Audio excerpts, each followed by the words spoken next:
again. We are here for number 2. This one is a little bit more difficult, but really you just use, pretty simple shapes. You just repeat them a lot. So we will get started. This one I think is called Mumsy. This pattern, I think, because I suppose it's supposed to look like a mum flower. Anyway, we'll start. Now you could do 2 different things. You could put one big flower taking up the entire heart. I'm going to make several smaller ones at different sizes, probably 3. So we'll just choose one spot to make a kind of largish one. So we'll start. You start by making, can you see this here? Just a little like squiggly star, right? You don't want a star because you don't want sharp edges. You want nice rounded edges because we're going to have a big round flower. And then we'll start making kind of U shapes going out from here. So the first set of U shapes, we'll just go in between each of these little, I don't know, elbows, because this kind of looks like a starfish, doesn't it? Of this shape. So see, just little, almost circles, because they're so tiny at this point. And after this, we're not going to be so precise. We're just going to make U shapes around the shape and a little bit bigger. So each shape that we make, each layer, we're going to make them a little bit bigger. And we're going to make sure that they go behind these other leaves. So it looks like these are on top of those. And there's no rhyme or reason. They can be close together or further apart. Just like a flower is not perfect, our U's aren't going to be perfect. And then the next layer, just a little bit bigger.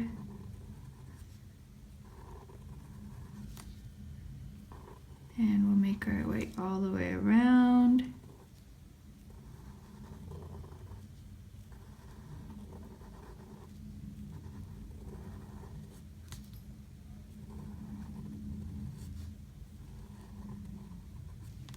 And if you come to a spot that you don't quite have enough room, this one was just on the edge, so I just went ahead and squeezed it in. But if it was really tight together, you could just like layer it on to the next one, and that's kind of hard to. I'll see if it ends up the next way, and I'll show you on the next layer. Okay, so next layer, again, same thing, same kind of U shapes, a little bit bigger.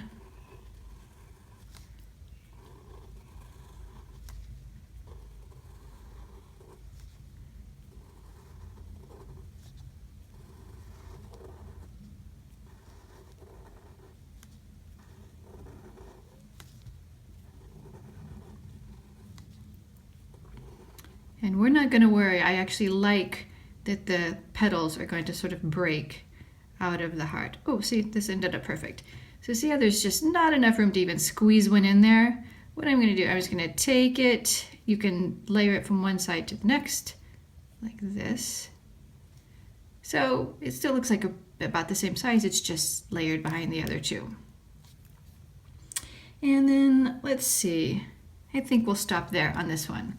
So what we're going to do after this is we need to just fill in the little petals. You can leave them like this, especially if you just want to color them in all one color. But what I like to do is now I just made a little repeat of that pattern in the middle there. But what we're going to do is make repeated shapes inside the petals. So same exact shape, just a little smaller, little smaller. I hope that makes sense. And so a little smaller and a little smaller. And we will go and do that on all the petals. These are the kind of shapes that we tend to get really kind of bored of doing, and we go fast and we get sloppy.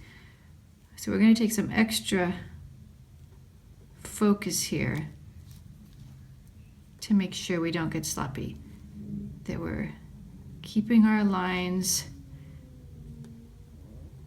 drawn with intention.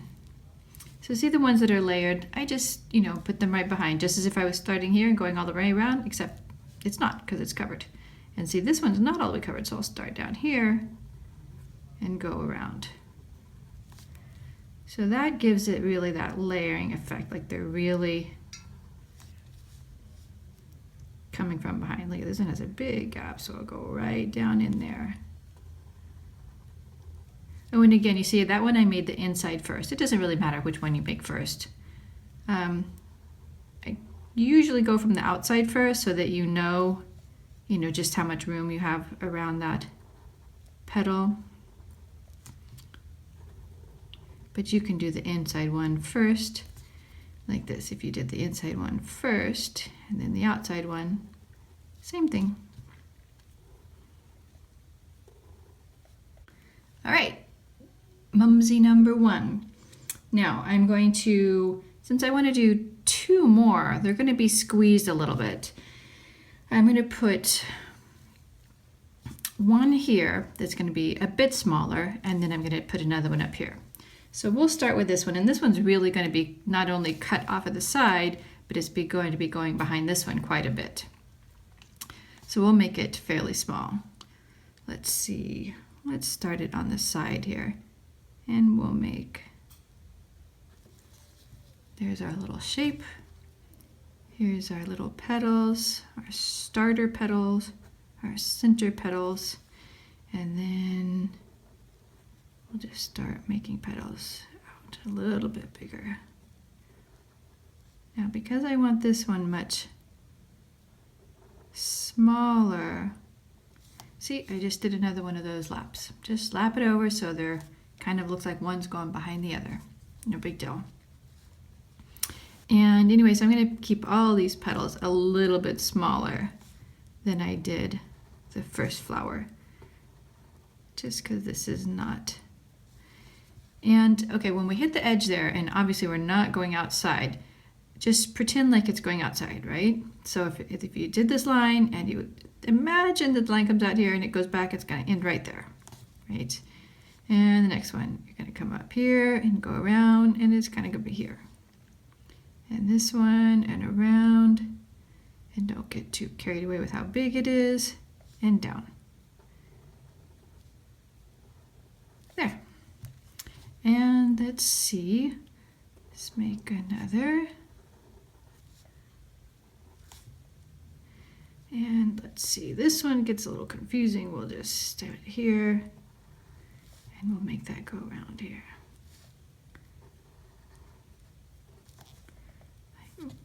Missing one here.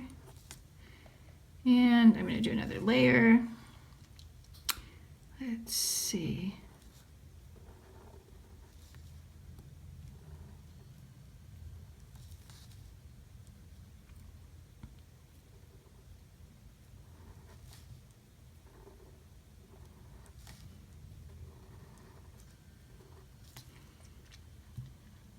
All right. And then the little accentuate. I think on this one, I think I'm going to make them a little bit different. I think I'm just gonna instead of 2 little inner loops, I'm going to put just 1. So that way they each have a little personality.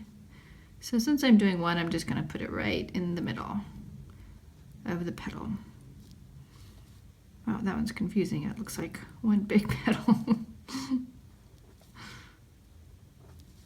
When you start to get, some tiny work, it can, and especially when things are overlapping, it can get a little bit confusing. So if it's confusing for you looking at it, once it's all done, you're not even going to be able to tell. So I wouldn't worry about it. Just do whatever you feel like at the time. If you feel like it needs a little line, put it. If it feels like it doesn't, don't.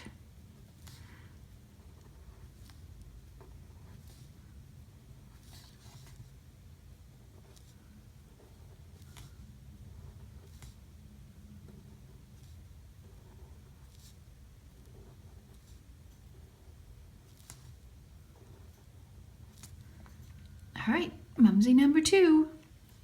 And nope, the next one we're gonna put here.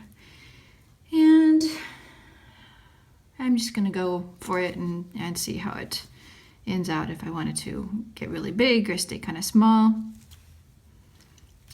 Start about in the middle here. Here's my little starfish guy.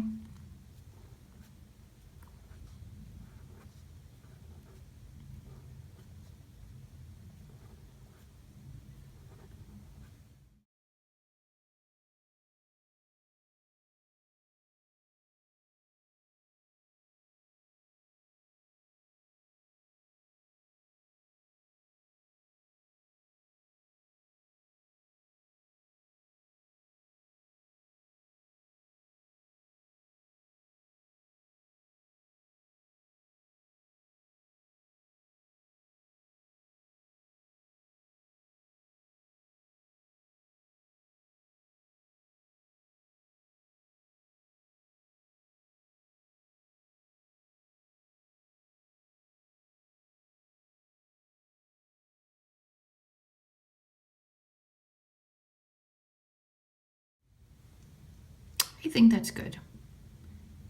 I don't think I want to get any bigger than that.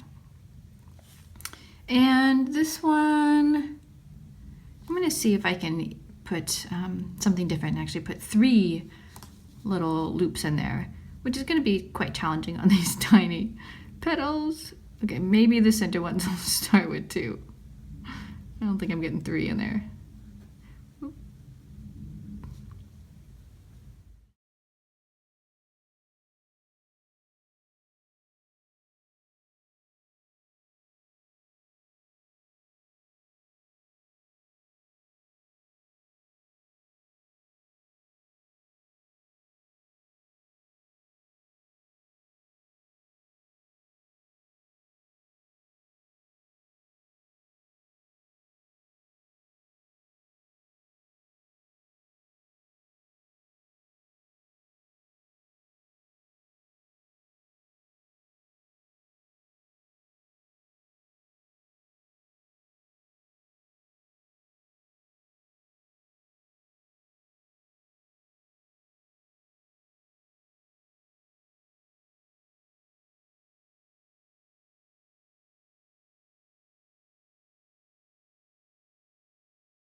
All right. Oh yeah, I like the way that looks a lot.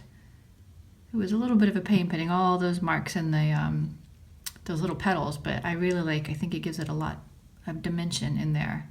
And I actually like having the 3 different ones too. That looks really cool. I was thinking about it and if I wanted to put some sort of background, but I think that, gosh, I just can't decide. Because on one hand, I think it would look cool to put just like a kind of a grid checkerboard type of pattern. But then I also think it would be cool to just leave it plain and use shading. I can't make a decision on what would be better.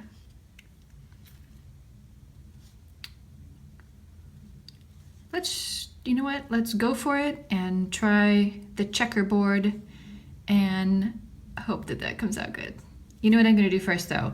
Since I'm going to make a background, I'm going to put what we call an aura around the flowers.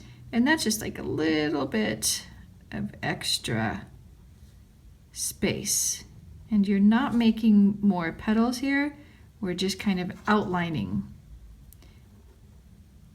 everything as one item. So see how I just went one from one to the next?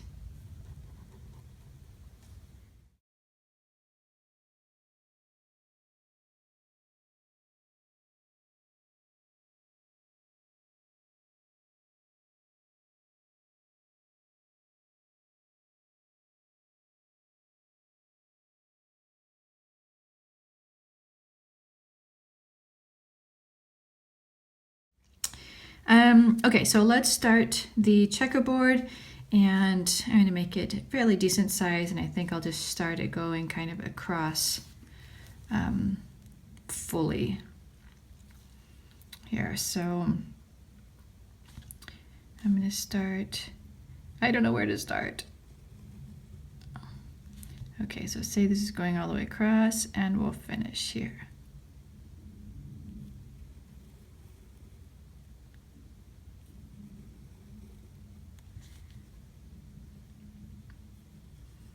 And then this, of course, won't go all the way across because it's filled in.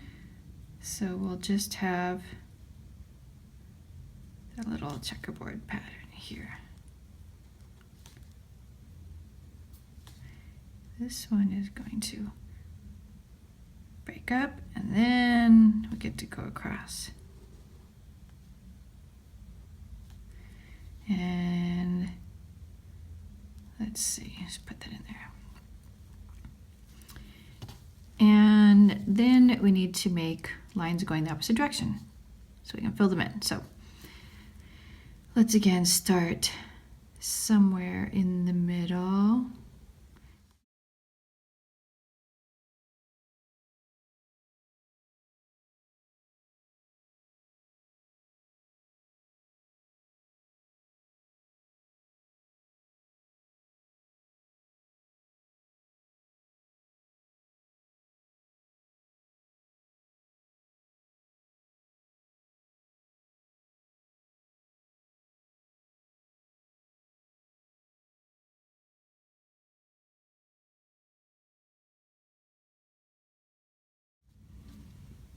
And I'm making the lines a little bit on a curve, but you could make them perfectly straight.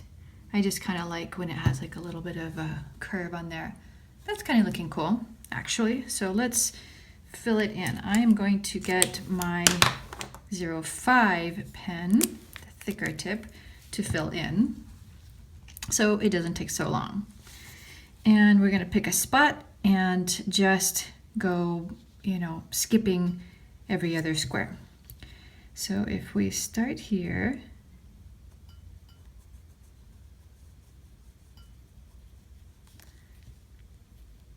then we'll skip this one and fill in this one.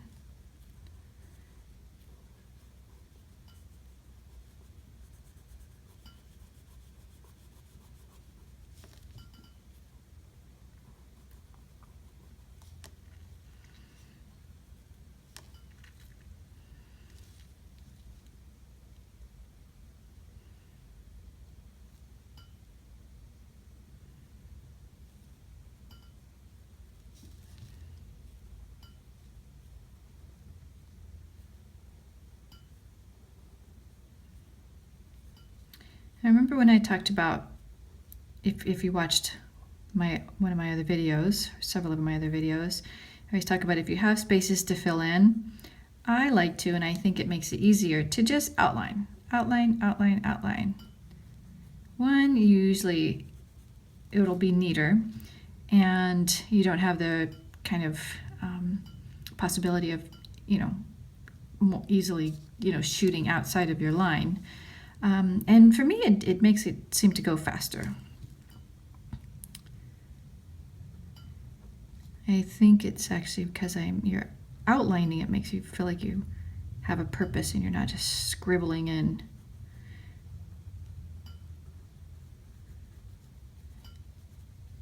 And it seems to be way more Zen-like to do it that way.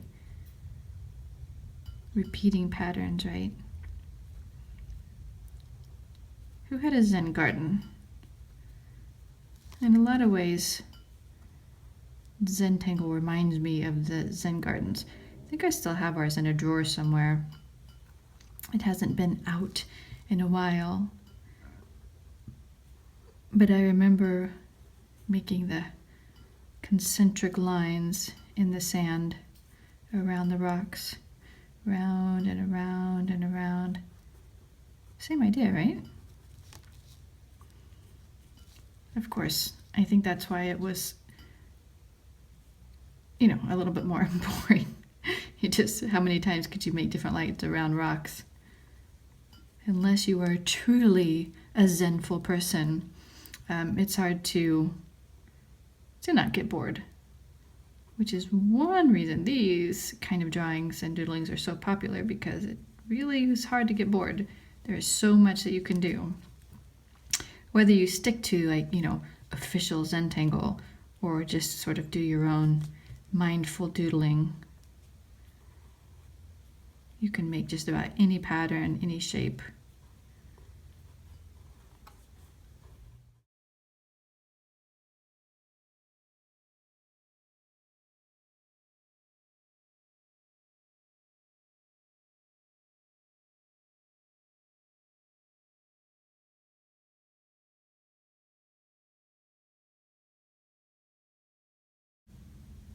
There.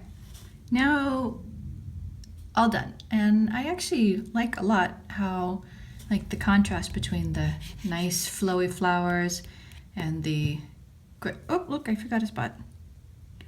It's amazing how easy it is and how many times it happens that you just forget a spot. Like, how did I not see that? Ta-da! Okay, all set. Anyway, I am really, really, really liking this. I think this would be really cool colored in. You could just do the flowers in all different colors, each one in different colors, or like gradated, like, dark purple to lavender on the outside. Very cool. I might have to do that later. And now I'm going to do a little bit of shading. And I'm actually not going to do a lot of shading on this one, because like I said, I think I want to color it in. So I'm just going to do a little bit of shading on the inside of the flowers, a little bit on the inside of the petals, so it helps the look of them being overlapping.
And there, all done.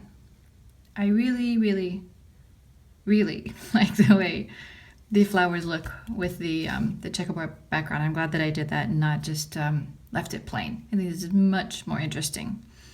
Anyway, so this is the end of this Heart Zentangle. I will be doing another, actually probably several more, just because I have kind of several cool ones that I really want to do. If you have any questions, just let me know in the comments or wherever. Email me if you can find my email address. I don't have a problem with that. And I will see you soon. Be sure to subscribe. Bye-bye.